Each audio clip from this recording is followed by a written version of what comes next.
Thank you, Mr Deputy Speaker. Since the last time this parliament adjourned, a woman was murdered in front of her son by a man on a busy lunchtime street in my electorate.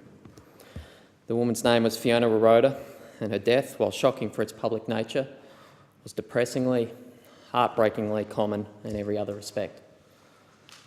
Police allege that Fiona's murder was not a random attack, but was committed by her former partner. If true, this would make Fiona the 29th victim of what police call domestic homicide, but is more appropriately described as men's violence against women in Victoria in the previous year. As my community struggled to come to terms with Fiona's death, a local, Sophie Dutray, quietly resolved with her friends and family to hold a silent protest. She wished to honour Fiona's life on the street in which she was killed and to publicly condemn men's violence against women. The following week, more than 600 people assembled on Devonshire Road in Sunshine on a cold, wet and blustery autumn evening to join this silent protest. Members of the Victorian Police Community Services Group, the Sunshine Business Association and elected representatives from all levels of government and all political parties, including the member from Maribyrnong, joined these community members in this show of support. It was a moving event. The organisers should feel proud of the community solidarity that was on show, and political leaders should understand the message that was sent. After this protest, I spoke with a friend who has been working to stop men's violence against women in our community. I told him that I'd been struck by the strength of the community response and had naively expressed hope that the public nature of the murder, while particularly horrific, might act as a catalyst for change, that the moment would produce the sustained media and political attention necessary to stop the appalling growth in this violence in our private spaces. He was highly sceptical. He said that we'd seen moments like this before and little had changed. I'm bitterly sorry to inform the House that so far he was right. National media attention quickly moved on from Fiona's death to the Royal Tour and then the lead up to the federal budget. The Victorian and Commonwealth budgets have since come and passed with little response to this growing horror in the lives of so many members of our community. There's been little public outcry at this disinterest. It's not that governments are doing nothing in the face of the growing incidence of men's violence against women.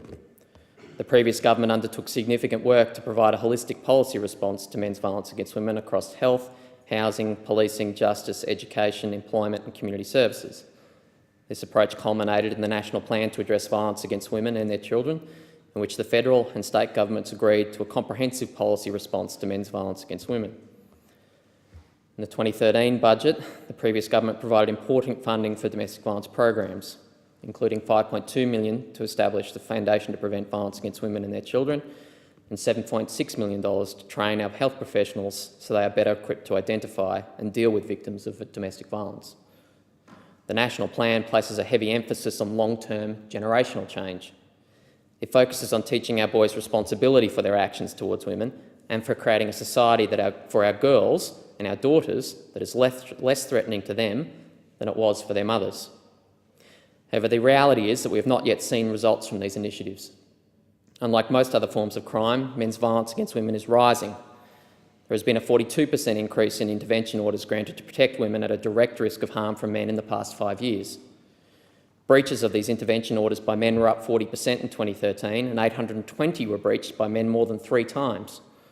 In Melbourne's West, services responding to men's violence against women have seen a 35% increase in client numbers over the past year.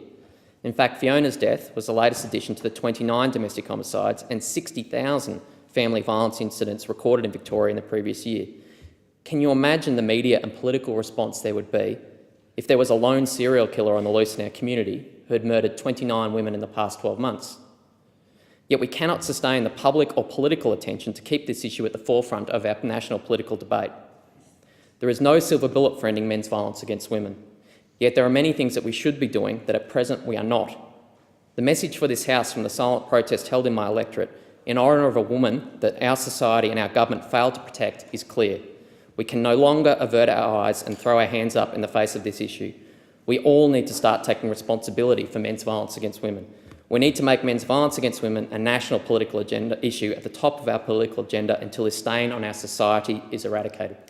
I thank the member for Gellibrand. The question is that the Federation Chamber does now adjourn. I call the member for Hughes. Thank you, Madam Speaker. I would like to associate myself with the words of the member for Gellibrand and congratulate him on his speech and his initiative there.